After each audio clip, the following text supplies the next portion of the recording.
I do believe that a lot of fights, arguments that happen in marriage are around money, whether it's the lack of money, how you spend your money, your mindset around money. The money that you earn is 100% as much mine as it is yours. Absolutely. And so I will not be given my portion. Yeah. But then there's other marriages where it's like, okay, the husband and the wife both work. And so they keep their separate accounts because the wife's check is hers and the husband's check is his. And that's not the way marriage works. What's yours is mine and what's mine is yours. And we're a team. And I don't care if X partner makes more than Y partner. No, it's a team. To me, it's like having one foot in the boat and one foot on the shore. It's like, yeah, we're married, but I don't really want him to touch this thing. It's like, no, he gets to touch everything. And there's also a huge amount of respect. I would never just go spend $4,000 without talking to you. Even though I know it's in the bank account and I know that I can, I would never spend that amount of money without talking to you first. Welcome to the Vow Factor podcast. We are Richard and Haley Muchka. Got a little over a decade of marriage, 4 kids, business, all fun life things, but we love marriage, we love life, and we just want to share that with the world. So that's why we're here. Share. Share with the world. So I was trying to remember, what did we talk about last week? And I could not remember, but that's because we didn't record last week. Oh, we didn't record last week. We did not record last week. And the reason why is because Richard's company, every year we do 2 big in-person events. And one of them is in about May. And we do a big training event at Pechanga in Temecula. And then for Christmas, we do a big Christmas party. And those are his company is completely remote. So those are the 2 only in-person events we do. And the May one is my favorite. I like the Christmas party, but the May one is my favorite. And so that was last week. It was so much fun. So we started off with leadership got together Thursday night for dinner. And then the event was all day Friday and Saturday. And it was a great event. And how did you feel like it went? Oh my gosh, I love that event. It's so fun. We had over 85 closers. 85 closers. We had Mr. Bradley come down. Austin Medlin, he was a good speaker. Austin was great. Yeah, I liked Austin. Yeah. But it's really good just because the company comes down and we're all virtual. And it's really nice seeing everybody in person. And every year I get nervous because I'm like, okay, every year is bigger than the last one. This is our 3rd one. And every year is a little bit bigger. And I'm always like, oh my gosh, okay, well, it's different people. And what if the culture's not as good? And every year I'm just so pleasantly surprised. It's better than the last one. The people are so freaking wonderful. It's just my favorite thing ever. The culture is awesome. The culture is so good. And all the people are so good. And it's just so fun to get to see them. Get to meet really cool people. Yeah. From So everywhere. fun. We had a guy come from Croatia. Crazy. And lots of 2 hours to Canadians. Paris. From Paris to layovers. So 2 hours to Paris. From Paris to here was another 11 hours. Then he had to drive from LAX to us, which was another 2.5, 3 hours. So, that Crazy. guy just traveled. And he was great. And he he was was awesome. Albert. He was super cool. Anyway. Big Albert. Shout out if you're watching this, brother. So we didn't record last week, but we're here. But we got a banger this week. We've got a banger this week. We are really hitting it hard this week. And I was telling Richard this morning because we had our pre-podcast coffee date. Kinda. And I'm more nervous about this episode than I was even about our intimacy episode. And that was the most nervous I'd been. And I may be a little bit more nervous about this one. Huh? So You got money anxiety. I guess so. So tell the people, what are we talking about today? Well, today we're talking about money. We're talking about money. All We're things going money, for it. yeah. I don't know the stat around this, but I do believe that a lot of fights, arguments that happen in marriage are around money, whether it's the lack of money, how you spend your money, your mindset around money. And so I think it's a very fascinating topic and a topic that me personally have had just tons of growth in. Tons. Because I was just so scarcity mindseted, I don't even know. Very. That's not even a word, mindseted. But You had a very I just did. And you actually didn't. So we came from 2 different worlds like that. But today it's about money. It's about money. Yeah. Yeah. And, like you said, I didn't really have a scarcity mindset necessarily, but I definitely did grow up with it. You don't really talk about money. You don't tell people how much you make. You don't ask people how, it was just kind of, you don't talk about it. And we want to dismantle that. Let's talk about it. Yeah. Just talk about it. Yeah. I don't know how that came about. It's don't tell people how much money you make. Hey, never share your And numbers. I don't think you should go around oh, hey, Yeah. it's a heart posture thing, right? If you're going around hey, dude, I made this much money last month, ugh. Yeah, nobody wants to hear But but if somebody asks you, hey, dude, how much money you make? I'd be like, just tell them. just tell them. Because it's either going to inspire them if you make more, or it's going to be like, well, don't do that what that guy's doing because Right. he's not making any of it. So it's like you learn either way. Yeah. So just to kind of get the awkward out of the way right out the gate, I'm just going to go for the awkward right away. Awkward. What's awkward? Awkward for me. Maybe it's not for you. Because I always want to make sure we're not losing touch of reality, right? And we kind of, back episode 4, the podcast kind of goes through our story and where, whatever. So that would probably be a really beneficial one to listen to in tandem with this one. But we've been broke, and I know what it feels like to be broke, and I don't ever want to lose touch with that. But we are not broke anymore. And we are just, like I said, getting the awkward out of the way. We're very well off. Yeah. You've been very, very successful in your business. And so that's just part of our reality and not something we have to be ashamed of. But I also don't want to lose touch of reality. So I'm going to put that on the table as we get going and drop it. But, here's the thing, maybe first lesson of the day. In fact, well, let me start with this story, just so the audience has some context. So your dad was a very generous person. Very. And I remember your dad and mom would come over and, we would hang out with them. They would play with Riker. It was an awesome time. Mm-hmm. And at the end of the evening, your dad would always be like, hey, I got something for you. Hey is yeah. me. Hey is, that was is his my nickname wife. for me. And he would pull out $100 bill and he would give it to you. Mm-hmm. And sometimes just a 20, but it was like, it felt like $1 million. Sometimes just a 20. But to your point, it literally felt like $1 million. I remember how excited I got when I saw that $100 bill because we were both like, dude, we can go out to get some dinner. Yeah. We can go get a Starbucks. I can get a coffee. I can get a coffee. Yeah. I mean, I've never felt more rich than getting that $100 from your dad. I know. And it sounds crazy, but I remember that. Yeah. It was very much our reality. And I talked about in the Dreaming and Growing Together podcast, but there were so many times where I would have a baby strapped to my chest, another baby in the cart, in the stroller, and go grocery shopping and have to leave my entire cart of groceries there because there was no money in the account and I couldn't pay for it. And we've always, so we'll get into this. You still have anxiety to this day about that. I do. Literally every time I go to use my debit card, I'm kind of like, Is I don't know it why. gonna go through? But we're big advocates and big followers of Dave Ramsey, and he's a big advocate for not having any debt. And so we were always very conscious. We never had credit cards. We just never went down that route. And so it's like, if the money's not in the bank account, we just don't get to buy it. And so that included groceries, which to your point, without my dad giving us that $100 or whatever once a week. Yeah. I don't know. And so they would do that. And they would also fill up my car with gas. Every week when they came over, they would take my car and fill it up with gas, which literally, there were times we wouldn't have been able to go. I know. They don't even know this. No, I think they knew. Well, I mean, they didn't know how impactful maybe it was. Yeah, they probably didn't realize because how. we were literally, if they didn't fill up the car with gas, we were thinking dude, okay, shoot, this is gonna be tough. Like my parents would invite us to dinner, and if they didn't fill up the gas tank for us on our way home, we wouldn't have gotten home. It was that bad sometimes. Yeah. We started giving our dogs. We were like, okay, hey, look, my wife was really into animals, and she's like, we got to feed him the best food. We got to get him what's it called? Blue Buffalo. Blue Buffalo. Yep. And I'm like, babes, this is like $65 a month or something like that for Blue Buffalo. Yeah, so they moved down to Pedigree. And I was like, no, we're doing Pedigree because Pedigree was like $15 a month. I said, that sounds way better. And so, I guess it's just good to preface with that because we do know a lot of the realities of just being broke. By the way, broke doesn't have anything to do with your income. Yes. There is a lot of people who make a lot of money that are broke. Mm-hmm. If you make $1 million a year and you spend $1.2 million a year, you're broke. Yeah, so you have to have a lot of wisdom when it comes to money. And I also remember one time when we were in that season of struggle, and I said something to you about being poor. Yes. And it's like, babe, we're poor. And even in that season, this is before you had overcome a lot of your money beliefs and stuff. In that, you looked at me and you said, babe, we're not poor. Yeah. Poor is a mindset. We're broke. That's our reality. We're broke, but we are not poor. And that was a complete light bulb moment for me where I decided, you know what? He's right. We're going to get out of this. We're working our way through this. Yeah. Poor is a mindset. That's not what we are. But that was and even more than a mindset, what poor is an identity. Mm-hmm.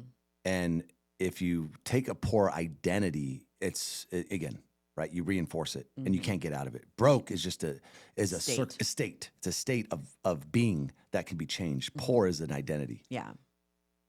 So, yeah. So how do you want to start this? You want to ask me some questions? You want me to ask you some questions? There's so many facets of money. And I'm going to back up really quick with Dave Ramsey. So Dave Ramsey has shaped our financial outlook on money. There's a lot of people out there that'll tell you use debt because debt can give you leverage and XYZ. And again, go out there, use debt to buy properties. Go out there, use debt to buy assets. And this is not a debate whether debt is bad or good, but the philosophy that we have adopted is we just don't like debt. Solve for peace. That's our. We try to solve for peace of mind. So there's a lot of moves that we've made that we just pay off. We don't use credit cards. Never have. I've had people tell me, like, dude, you don't use a credit card in your business. You can get points. You can get so many points. And they're true. It's very true. I can make a good amount of money with just getting points off the business. But I just don't like debt. I like to know, okay, if money comes out of my account, it comes out of my account, and I know where I'm at every single day. And I don't like to play the debt game. And by the way, we've had credit cards, and credit cards are deceiving because you start using them. You don't realize how much you're using them. And then everybody has great intentions I'm going to pay it off at the end of the month. But I've been down that road so many times where you just don't realize what's going on. And then you're in a bad spot financially. So we just said, screw it, cut up all the credit cards. We have one debit card and that's it. Yep. That's what we use. That's what we use. And it's actually gotten us into trouble. I can think of one time because can't do a rental you guys didn't know this. You can't rent a rental car without a credit card, which is crazy to me. Yeah. But they won't give it to you. So we were in Florida, traveled all the way to Florida, go up to get our rental car that we had reserved, and we didn't have a credit card, so they wouldn't give it to us. So then we're on this scramble. We had to go to like this tiny little mom and pop rental car place that finally agreed to do it for a debit card. But every place we went to counter after counter after counter. We got all 4 of our kids and luggage, and no one will give it to us. So we do keep a credit card to travel with for that purpose. Yeah, we do. Yeah, 100%. But so there's, like we do on most of these episodes, I want to do both the tactical and the philosophical. So I want to marry kind of both of those things. So the philosophical being how you overcame, like you said, you had some really significant bad money beliefs. Yeah. And so I want to talk about how you overcame those and what you replaced the bad beliefs with and how you did that. Because I think that's the foundation, right? If you can't overcome your bad money beliefs, it doesn't matter how much money you're able to make, you're never gonna move out of that spot. So I want to talk about that. And then I also want to talk about, so we talked about the Dave Ramsey thing, but like, what does that physically look like? How do you, because like we've talked about before, you're in charge of our finances. So like, how do you divide up with your income? Like, how do you invest and how do you save and how do you pay your bills and all of that kind of stuff, that tactical stuff that has to be talked about, but is not fun. And then also, I don't know. So let's just start there and see kind of where the conversation goes. So start with some of the bad money beliefs that you had growing up, what those were, and how did you overcome those? So if you were to back up, I come from a family that was middle class, and we had poor money beliefs in our family. And what I mean by that is I didn't know it at the time, but everything was scarce around money. And the examples that I'll give you is, everywhere we went, it was always like, what's the special, right? What's the deal of the day? Don't overspend on, why are you going to get this meal? Even though you want that meal, why are you going to get it when you can get the special of the day that is 10 times cheaper? So it was always around save. Money does not grow on trees. I heard that concept so many times in my household, right? You got to work really, really hard for money. Money is scarce. And in our household, again, I'm not saying this approach works for everybody, but I will say that money is a mindset. And my dad really believed like we couldn't leave the house. If my dad got home and we had left the house and then he saw lights were on in the house, he would get furious. Right. It was just like, that is unacceptable. You cannot leave the lights because lights cost energy. Energy costs money. We're losing money everywhere, right? And then during the summer times, it was like, hey, look, we wanted to feel comfortable in the house. So, my mom would turn down the air. I would turn down the air. We would try to keep it at a very comfortable level, but it was like, no. Look, that costs money. We don't need the comfort. Just keep the freaking thermostat at 80 degrees. Like you're fine at 80. You're going to make it, right? And so it was all these things accumulating in my life that what I learned, the lessons that I learned around money is that money is scarce. There's no abundance in money. It's like you have to watch every penny. And you have to think about money in a way where it's like, if you lose the money, well, how are you going to get the money back, right? And so as I got into, is this the question? So as I got older and I started getting into sales and I started making money, I was very like hesitant to use the money. Right. Do you know what I mean? Mm-hmm. It was just like, well, we have it. I got to hold on to it. And what I've learned in life, and we went to a Dan Locke seminar. Yes, that was a really Impactful. enlightening Yeah. experience, that seminar. Yeah. Very. But, you know, what the things that I've learned around money is like, number one, the person that holds on to it the most has the least of it usually, you know, because you try to hold on to something. It's like, it's not love. Money's not love. Like you don't try to like hold on, like, yeah, your wife, you try to like love your wife and hold on to your wife and your family, but money's different, right? Money flows to people that don't need it, like that don't think about it. Don't just grasp it and hold on for dear life. Money's flowing always. It's constantly. And what I learned in that seminar is that money is one of the most abundant resources on the planet. We print money. Yeah. There's no scarcity in money. Money's everywhere. But here's the problem. When you're in a scarcity mindset, you don't see it. Right. You don't see opportunity to get it. You don't see how you could grab it, right? And then as soon as I was able to reverse engineer that mindset of like, wait a minute, he's right. Dude, I can go out right now and I'll see a guy driving a Ferrari. Wait, how that guy's reality is not my reality. Why is he in a Ferrari and in a, you know, a $300,000 vehicle? How did he spend that money so freely where this guy over here is in a Hyundai, right? And so as I started just learning these lessons around money, little by little, my mindset started shifting. I started seeing way more abundance in life. And then as soon as I started seeing the abundance and I wasn't just trying to hold on to everything, more abundance started flowing into my life. And it's a very unique experience. But it's one that I think everybody needs to experience. Yeah. It's a funny thing because you use that word abundance, and I think that's such an important word, but I can it sounds crazy. And the laws of money are different than the laws of reality in a lot of ways, in that when the more abundantly you live and the more abundantly you see money in life, the more you get. It's kind of a weird thing. It's not like you lose it. It more flows to you. It's very strange, but it's real. It's a real thing. And we've seen it. We've seen it play out in our life. And the book, for anybody that feels like, you know what, right now, I just don't have that mindset. Money is very scarce. Now, look, the reason why it's so hard, by the way, is because when you don't have money, it's hard to think abundantly about money. That is so hard to do. It's like, yeah, that's great, dude, but I got to pay my bills on Friday, and I'm freaking $50,000 in credit card debt. Yeah. Like, so yeah, be abundant all you want. I'm broke. Right. But again, money, and it does sound woo-woo, but money is much more of an energy than anything, because I read a book called Secrets of the Millionaire Mind. Yes, that's a great one. And if anybody hasn't read this book, it's a transformative book. You don't read it just once. You got to read it over and over. And the book explains that how your money beliefs are shaped as a child, as a kid. What you saw in the home is what you probably adopted, and you're going to adopt those same type of habits and thinking into your later years. And so once I was able to read this book, I was able to realize, what my money beliefs are, because I started being conscious of it. Like, for example, if I were to go up to you and say, you could have as much money as you want as much money as you want right now, what's the first thought you're going to have? See, some people at that time in my life, I'd been like, dude, no, I can't. No, I can't.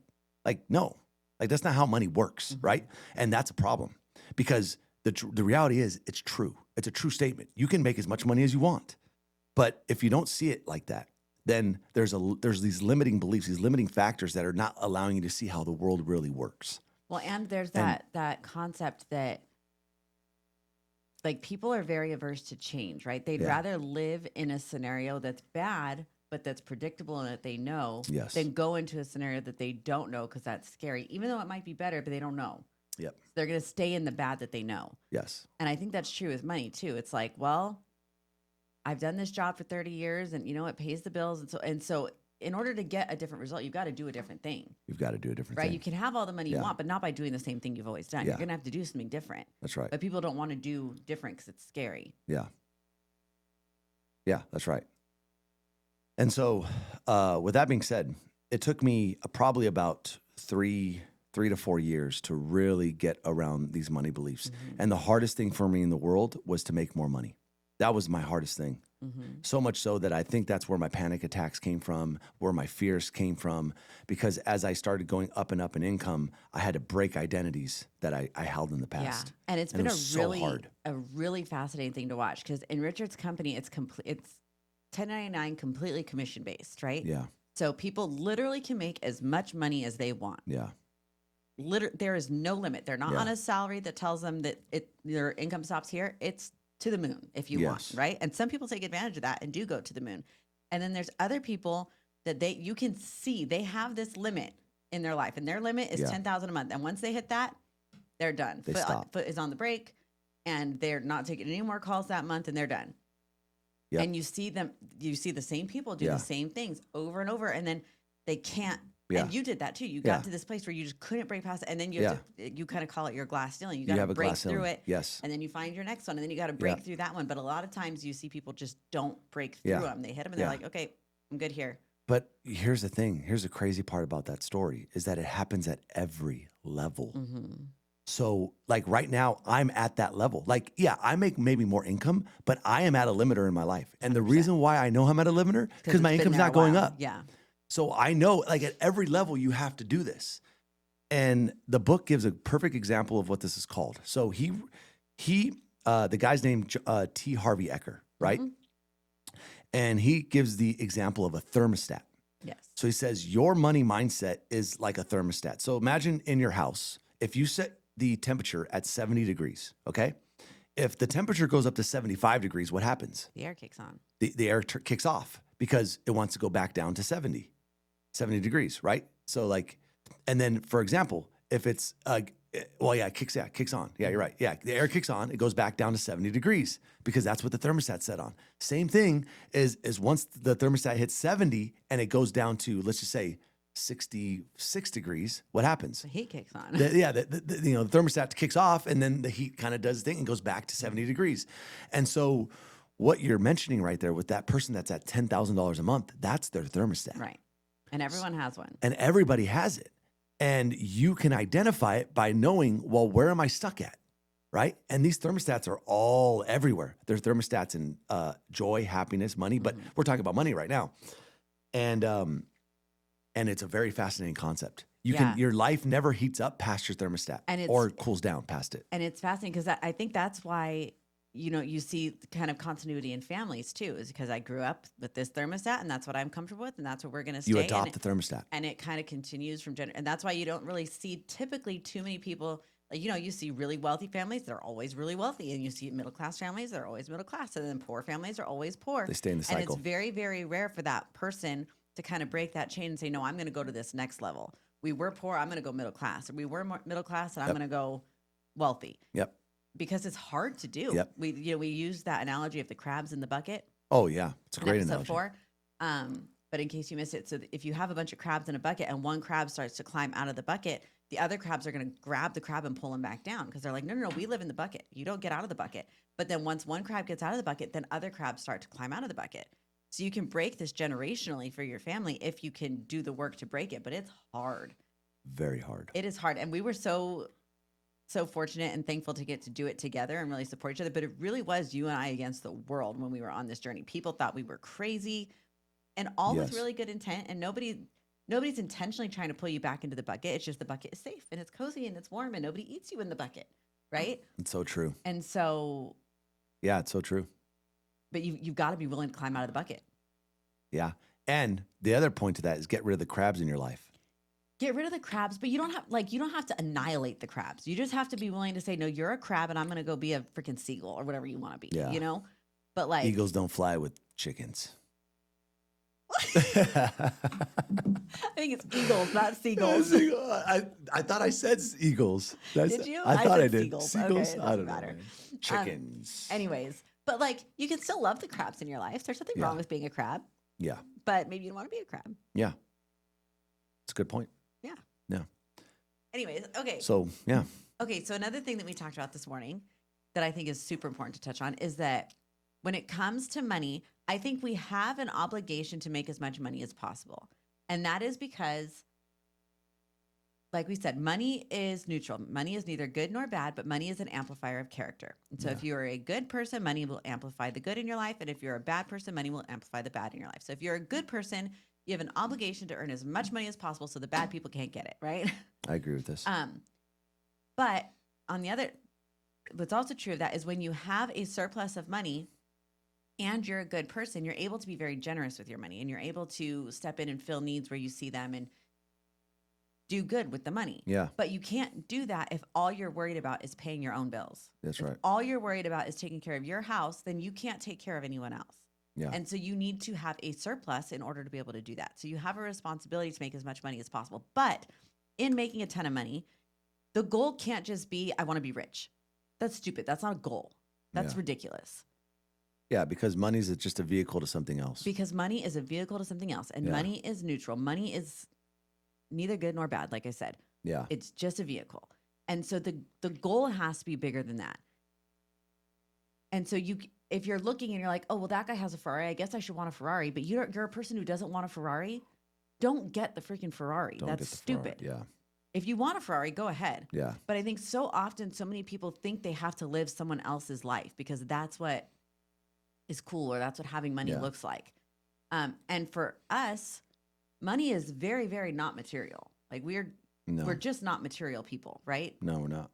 Rich drives like a basic Truck. level Chevy. Yeah. The only reason why I have the basic model Chevy, by the way, is because I needed 6 seats. And I like to sit in the bench seat next to you. And we have 6, we have 4 kids and you. Yeah. And so if I were to get the upgraded model, they don't have, they have the bench seat. Yeah. So then I can't put 6, Yeah. you know? But I point like, is, we don't do the fancy car thing. You know, we have a nice house because our home is very lived in, but we, yeah. whatever. We live way below our means. Well, and I asked Richard today because whatever. I asked Richard, if I bought you a pair of Louis Vuitton tennis shoes, would you wear them? And he looked at me like, absolutely not. Anti-Louis Vuitton. He said he's anti-Louis Vuitton. I could. You wouldn't find me dead in those. No, you would not find. So but if that is your thing and that is what you want, cool, do that. But we were talking on a different context this morning. Like if you're having kids because you see this person has a lot of kids, so you think, oh, that means I'm supposed to have kids, but you don't really want kids. Yeah. Don't do that. You're not doing a service to anyone by doing that. No. Now, I would argue that maybe there's some character issue that needs to be dealt with, and that why don't you want kids? You might have a selfishness issue there. But either way, so use the money that you are obligated to make to further your life in the way that you want to further it, not in the picture that you think you're supposed to. So for us, what does that look like? What do we choose to spend money on if it's not material? Well, we spend a lot of money on food. We do. And I like to back up really quick. I really like this concept when spending money because a lot of people are like, well, what should I spend money on? I think you should be pretty ruthless with spending money on things that actually bring you joy in life. Mm-hmm. Like if you buy this thing and it brings you joy and you just love it and you feel like maybe it helps you with your family, helps you with your health, helps you with something, you just really get a lot of joy from it, then by all means, spend as much money on as you can on that, right? But then on the other flip side of that is everything that doesn't bring you joy and everything that you're buying for other people and trying to show off or this and that because you think you want it or you should have it, those are the expenses that you need to cut ruthlessly. Mm-hmm. So it's like you ruthlessly spend on things you love and cut ruthlessly on everything else. Yeah. And I like that model of living. Mm-hmm. And so for us, I think we do that. We spend money on things that actually move the needle in our happiness and joy meter in life. Like we don't have a budget for fitness. It's like, look, if it's going to make us healthier and more fit, we'll spend the money because we think that's very important in life. When it comes to education, there's no limit on education. It's like, dude, we think that's very important. So it's like more education. Now, when it comes to buying Louis Vuitton sandals, we would never do it. Yeah. Like it's just never going to happen. When it comes to buying anything designer, I don't believe in designer because it doesn't bring me any more joy in life. I don't care if this is like Hanes or Louis Vuitton. Yeah. It's the same to me. So I'm not going to spend a designer thing. Now, to others, they might really find a lot Some of people like really do, yeah. joy in that. Cool, spend money on that. But again, I think it's a waste of money. um, so I think that's the mindset that we have in our family is the things that truly move the needle for us, we spend on. Other things we don't. But I'll tell you what, money is truly educational. Like if you don't know how money operates and works, it's very hard to get ahead in life. And so the day that I found this out really transformed my view of money. A guy said, imagine for every dollar that you invest, you get 10 cents back. So you keep the dollar that you invested, and now you're making 10 cents on that dollar every single month. It's just like coming in, 10 cents. Now imagine you do that with $100. Well, do the math, right? Every $100 is what? $10 coming back to you, right? Residually. And so as soon as I figured out this concept of investing, I said, dude, this is the game. Mm-hmm. And I remember I found this guy. He said, dude, look, the reason why everybody's broke is because they're taking all their earned income and they're spending it. Mm-hmm. He's like, when you spend your earned income, you run out of money. He says, it doesn't matter how much you make. Doesn't matter how much you make. So he said, and again, I'm just telling you from a finance education standpoint. He said, what I do now is I take all my earned income and I put it into investments that generate more passive income. So he's like, now, if I get $10,000, I don't spend it. I put it in a vehicle that now I'm getting 10% on that. Do the math. You put $10,000 away. What's 10% of that? $1,000. So imagine you put $10,000 invested. Now you got $1,000 a month. Now look, if you want, do whatever you want with that $1,000 because you didn't work for it. Your money worked for it. And so as soon as I learned that game, I said, dude, why are we spending so much dang money? We need to take all the money we make, or a majority of it, and put it into investment vehicles that generate income. Then we use that income to live, right? And then as soon as that ratio, so as soon as you do that and you get to a ratio where now your more passive income exceeds your lifestyle, you are absolutely free in life. Mm-hmm. That's the game. It's like, wait a minute. And everybody can do this. But the problem is nobody teaches anybody this. Right. And you're taking your paycheck because you got bills and this and that and that. And by the end of the month, you got nothing left, but you spent it all. Even if you can do this with like $100 a month, do it.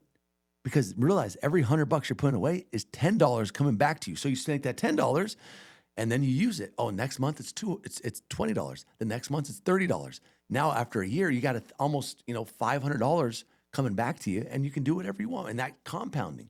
So financial education is a real thing, and if you don't know the game, it's so hard to get ahead in life. Yeah. So what would you say are the best resources for financial education? Because so much of this is not taught in public school, which is well, sad. I mean, nowadays you can go on ChatGPT and say, hey, give me a business degree in financial education. And then literally in 30 seconds, it's going to spit out to you all the stuff you need to know about finances. Yeah. So what resources would you point people to? Just like name 2 or 3. Well, Dave Ramsey is a great guy just for basic financial education. You know what I mean? And then when it comes to investing and stuff like that, like a guy that I love is Mark Moss. He's on YouTube. And I really love his stuff. I love Stephen Graham. And then there's books like The Intelligent Investor. There's a guy that I really admire. His name he's got one of the best-selling books on finance. And it's very simple principles, but if you live by these principles, you're going to get ahead in life. And I can't remember what his name is, but if we can think about it for the show notes, we'll leave like a little thing for show notes. Yeah. So what would you say were the key catalysts for you from moving to broke to wealthy? What were those, let's say 3 key catalysts? What were those things? Well, this is number 1. And look, I understand that you got to work and you got to pay the bills, and I understand this. But if you're working for a salary, you're always capped, right? Mm-hmm. And so the day that I realized that you can get paid for your performance, I said, well, how do I do that? Yeah, that was a new game for us. That was a new game for me because up until then, all I knew was salary. And the reason why salary caps you is because no matter how hard you work, you're not getting paid anymore, right? Which is almost an incentive to not work very hard. Which is almost an incentive to not work anymore. Yeah. Too. So I'd much rather play a game where I say, hey, the harder I work and the better I get and the more skills I developed, the more I make, which is when I got into sales, my income skyrocketed. Hmm. Okay, so that's catalyst number one is Yeah. find yourself a performance-driven job, if you I can. would say if you can, yeah.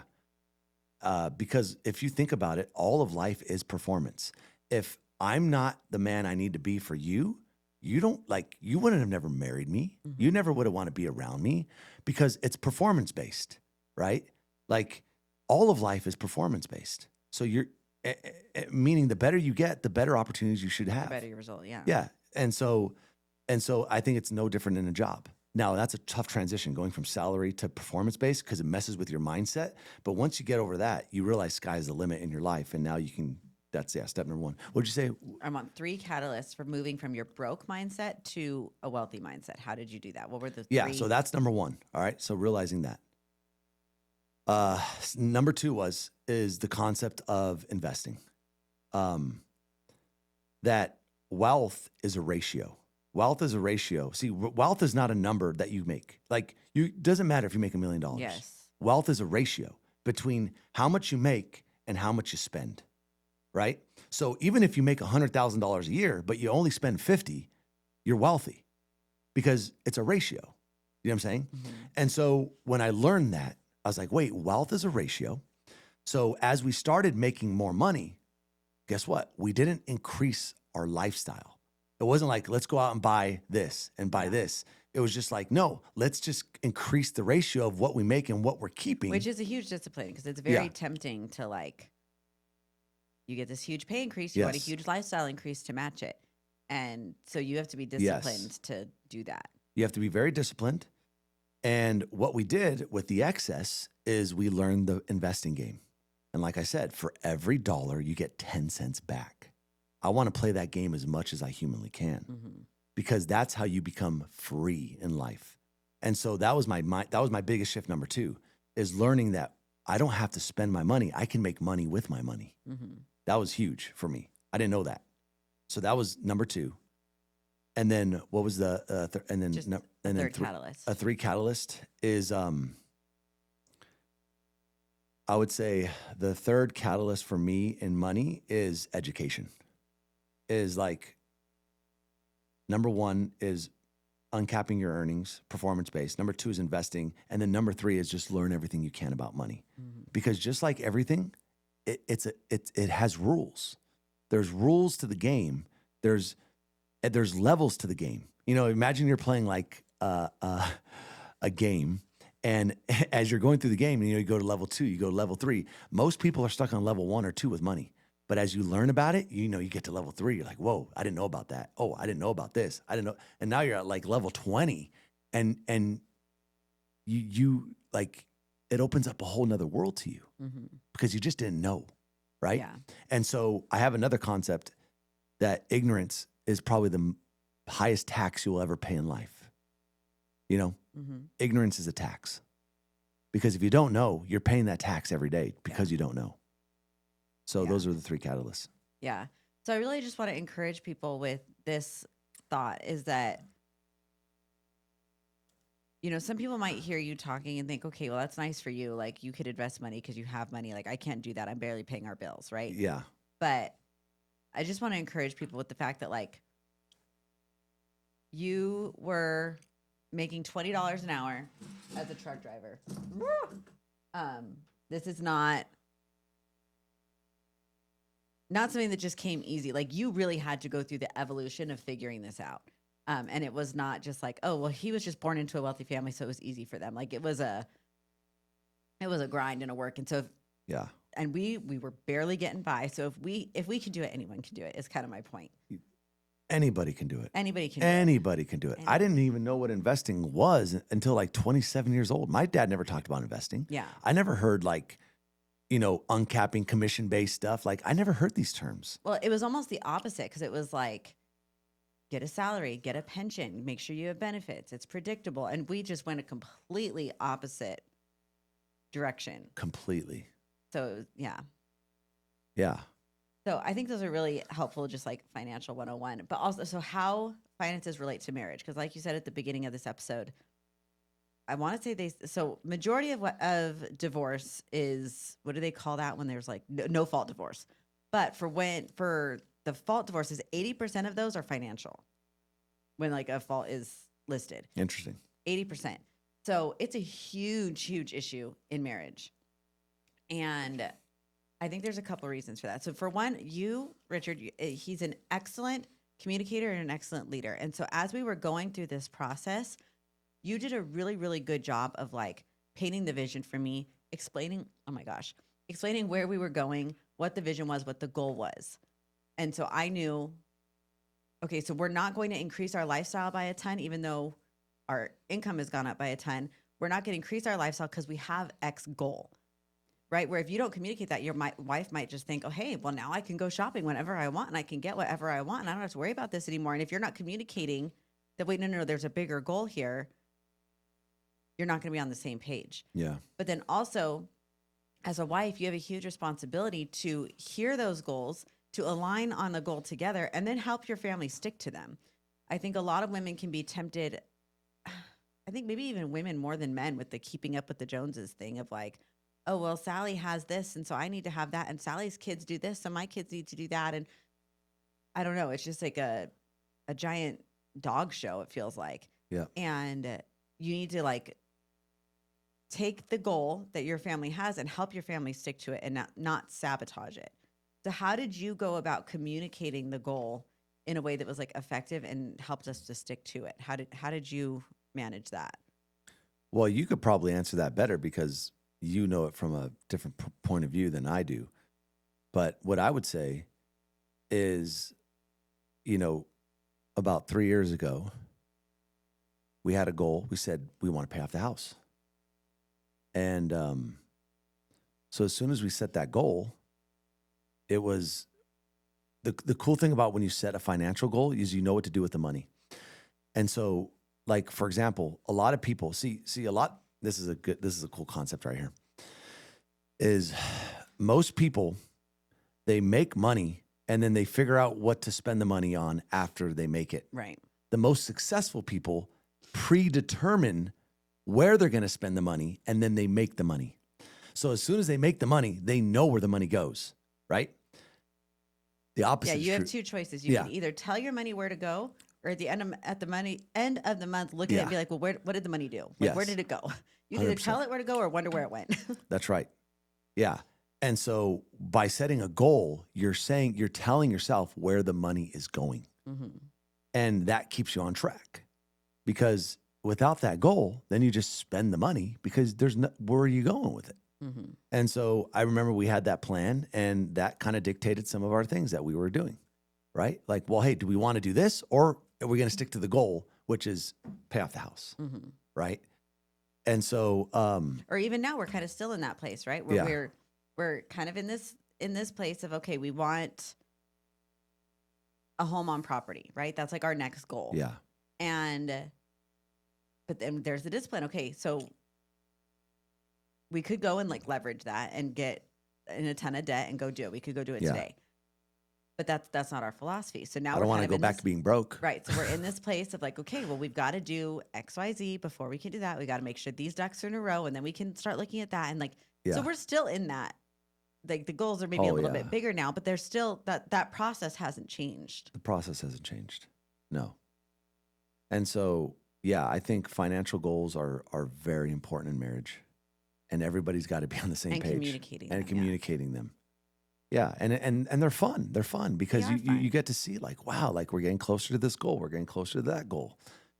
And so now what those goals are, those are up to you. It'll be very individual. Those are up to you. But again, I think early on when we made goals together, our number one goal was to be free. Mm-hmm. We just wanted to be a family that could do what we wanted to do. We didn't want to have to answer to anything. That was just a pipe dream. But it was like, it was a pipe dream, but that was our goal. So it was like, how do we make that happen? Mm-hmm. And then you start coming up with better solutions. Yeah. So, yeah. But from your perspective, maybe you have a different thing of like, hey, how did we have, these goals together? That's interesting. I've always very, very much taken your lead when it comes to money. And so Yeah. And I don't know. We've always kind of just been on the same page as far as like not being material goes. I don't know. I don't remember it ever being like a contentious conversation. It was just kind of communicated in a way of like, hey, like you said, freedom is our goal. We want to get this house paid off. We want to invest in this real estate over here or whatever. And it was just communicated. And then it was like, okay, but I know a lot of wives that struggle with maintaining the budget for their family. Like we have some friends where the wife was using like Sezzle and what yes. what are those the called? buy now, pay later The buy apps. now, pay later, Klarna. Yeah. What is the big one? Affirm. Affirm, all that kind of stuff. So they were getting like, oh my gosh, I'm paying $25 here and $15 here. And I'm going to be paying this for the next 60 months. And it's just, but that was her way of like kind of trying to hide the purchases and make it like, but like, ooh, I think marriage wise, that's a really dangerous, dishonest thing to do. And, you know, it's kind of like, you know, we also know those women that'll like hide the shopping bags from their husband and like not bring them in until the husband leaves for work or something. And if you find yourself having to do that, like you already know that you're doing something wrong, you know, and a lot of women just like use shopping as like their therapy, you know, and like, that's not a joke. Like a lot of women really do. And, you know, like they're, you know, I've been shopping with people where they're like, okay, well, I have to put half of it on this credit card and half of it on this credit card. Cause if my husband sees how much I spent at one time at one place, he's going to freak. Like, well, then you probably shouldn't be doing it. Yeah. You know, anytime you're feeling like you have to hide something like that, you already know. Yeah. But a lot of women do it, Yeah. you know? And I don't understand. I don't know. I just don't really understand. Yeah. But it happens.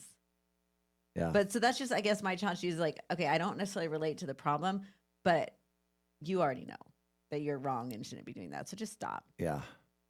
Strive for honesty in your marriage. Any lack of honesty is going to result in a lack of intimacy in your marriage. And it's the cute shoes or whatever are not worth a lack of intimacy. Yeah. Lack of intimacy. It's just not worth it. It's not worth it. And something that I think we both are very passionate about is the topic of bank accounts. Yeah. How do you view sharing bank accounts? Should we do it? Should we not do it? Of course. Oh my gosh.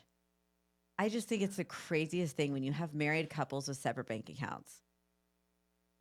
And like, obviously in our situation, I don't make money. So it's not like, but like, even in that scenario, we know people that it's like, okay, the husband makes all the money and he like just deposits some money into the wife's account at the end of the month. I just think, honestly, I think that's so bizarre. Yeah. For one, because it's a breakdown of intimacy, and that now it's like a father-daughter relationship, right? Because he's giving you your allowance. And no, absolutely not. I run our home and I take care of our children. And I firmly believe that you could not do what you do and have the kids that you have and the home that you have without me taking care of this side of things. So the money that you earn is 100% as much mine as it is yours. Absolutely. And so I will not be given my portion. Like, no, I just would not stand for it. I think that's crazy. Yeah. But then there's other marriages where it's like, okay, the husband and the wife both work. And so they keep their separate accounts because the wife's check is hers and the husband's check is his. And that's not the way marriage works. Yeah. What's yours is mine and what's mine is yours. And we're a team. And I don't care if X partner makes more than Y partner. No, it's a team. And if there's an issue of like, I think it comes down to an issue of trust. And like, I don't trust that you're going to spend the money the way I want you to. Mm-hmm. So then there's a lack of communication in that. Why is what you want more valuable than what they want? And you guys I don't know. There's just so many issues. It's kind of weird. It's so weird. And then can you imagine anything less intimate than you lay down with your husband at night and your husband's thinking, oh yeah, like we're going to get going tonight. And she rolls over and she's like, oh, you know what? You forgot to Venmo me for that lunch we had at Panera. Like, could you send me your half? It's like, oh, come on. That's just the most ridiculous thing I've ever heard. Oh my gosh.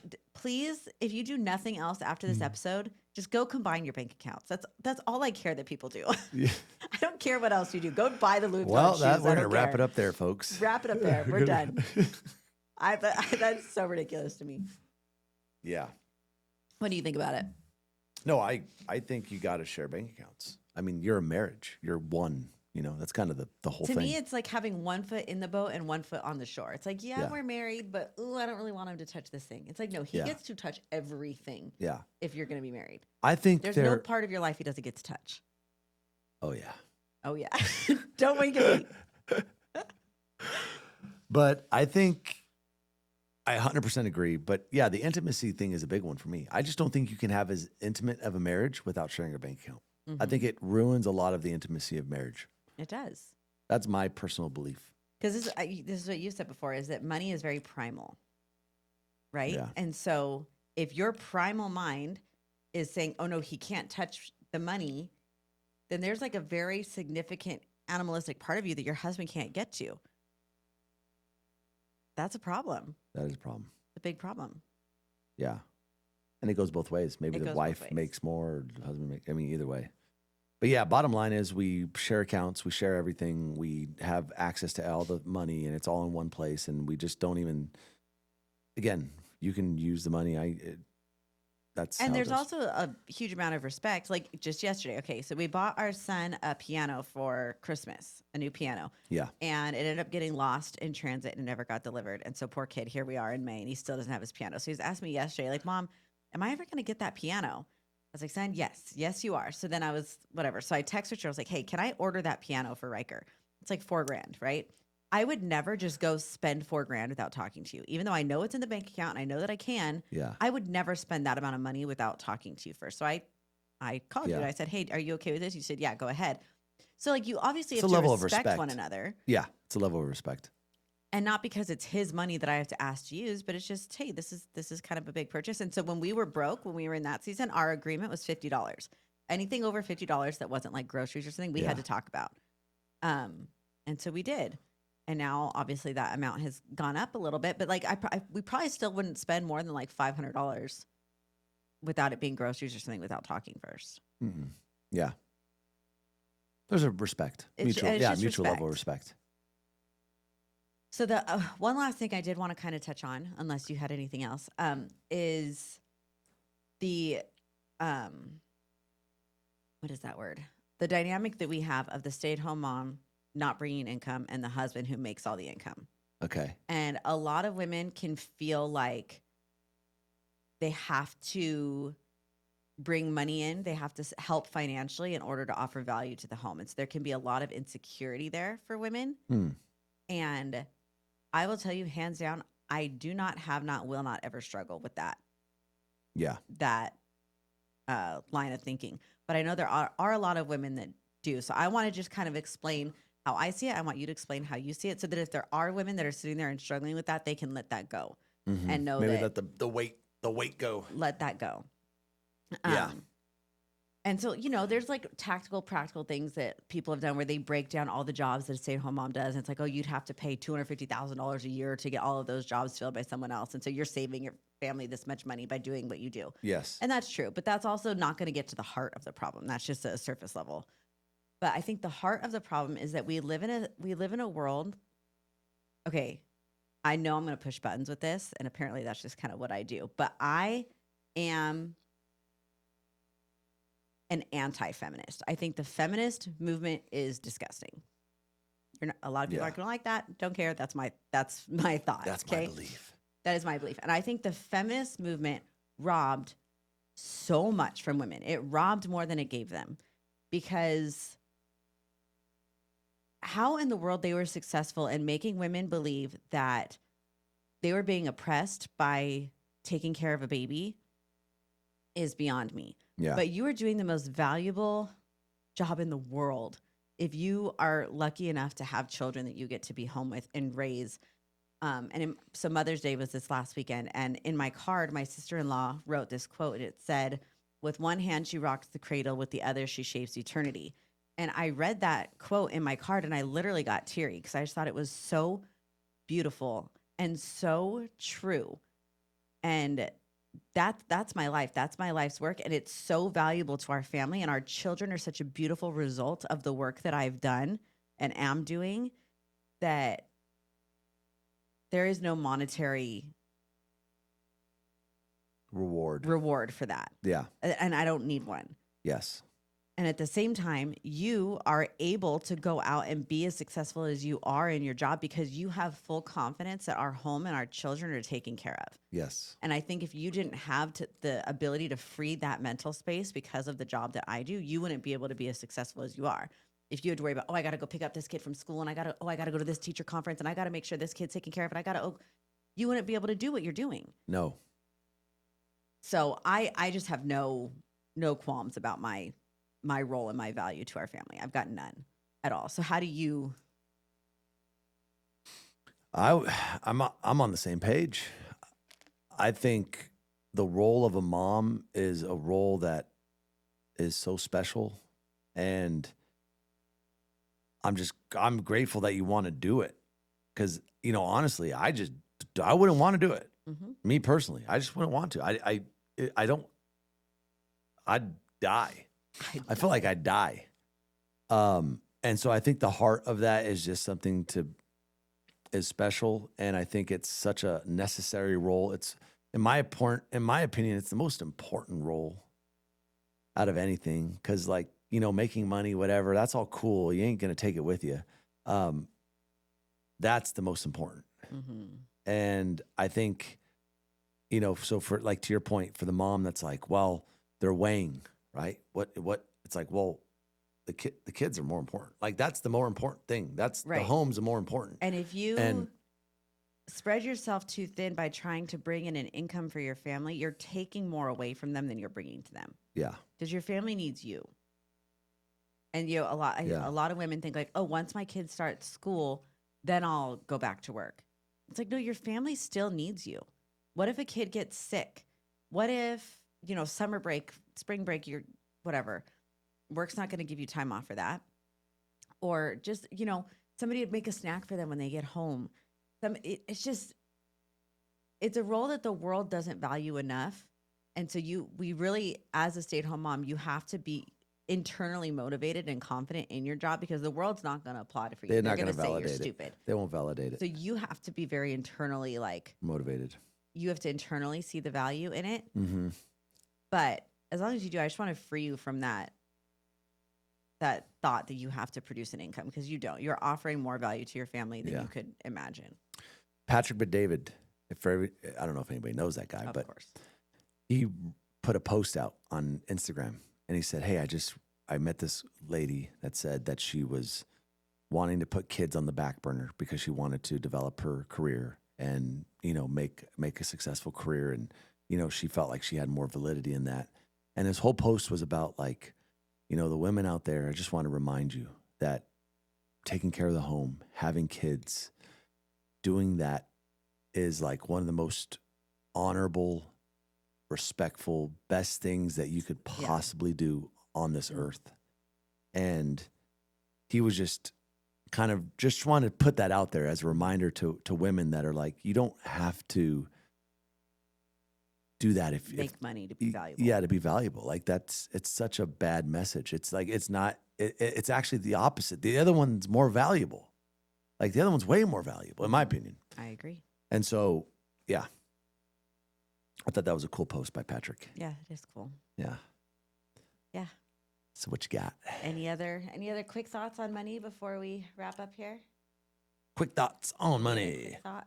Well, I mean, this was just like a surface level. There's so many more aspects. I mean, there's so many other things that we could talk about on the concept of money.